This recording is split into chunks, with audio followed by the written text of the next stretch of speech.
उदयपुर तशद्दुद मामला। नाबालिग मुस्लिम के मकान पर चला बुलडोजर, बिजली कनेक्शन भी काटा गया। जुमा के रोज राजस्थान के उदयपुर में 10वीं दर्जे के 2 तालिबे इल्मों की लड़ाई ने तशद्दुद वाले हालात पैदा कर दिए और इलाके में दफा 144 नाफिज करने की नौबत आ गई। कई मुकामात पर तोड़फोड़ और आगजनी के वाकयात भी पेश आए। नतीजेकार पुलिस को शहर में अमन बहाली के लिए 1500 जवानों की तैनाती करनी पड़ी। इस मामले में आज मुलजिम तालिबे इल्म के ऊपर इंतजामिया ने सख्त कार्रवाई की। नाबालिग तालिबे इल्म के घर पर बुलडोजर चला दिया गया और इसका कुंबा फिलहाल बेघर हो चुका है। दरअसल अक़लियती तबके के एक तालिबे इल्म ने जुमा के रोज स्कूल में अक्सरियती तबके के एक तालिबे इल्म पर चाकू से हमला कर दिया था। संगीन हालत में इसे हॉस्पिटल में दाखिल कराया गया। जब हिंदू तंजीमों को इस वाक़े की जानकारी मिली तो उन्होंने हंगामा बर्पा कर दिया। स्कूल और हॉस्पिटल दोनों जगह लोगों की बड़ी भीड़ जमा हो गई और हिंदू तंजीमों ने मुस्लिम तालिबे इल्म के घर को बुलडोजर से गिराने का पुरजोर अंदाज में मुतालिबा किया। इस मुतालिबा का असर आज देखने को मिला जब अक़लियती तबके से ताल्लुक़ रखने वाले तालिबे इल्म के अहले खाना को घर से निकाला गया, इनके सामान को बाहर किया गया और फिर घर को मुनहदिम कर दिया गया।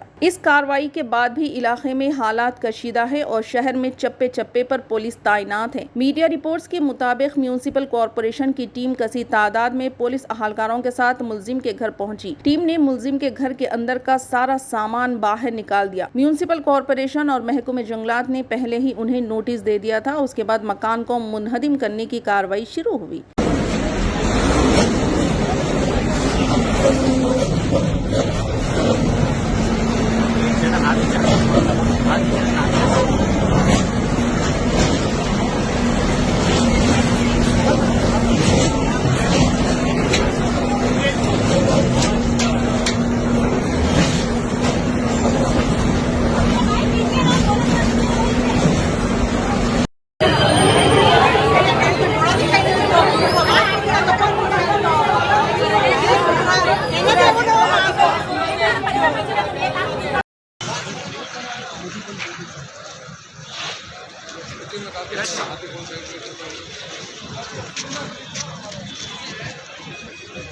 कितनी गाड़ी?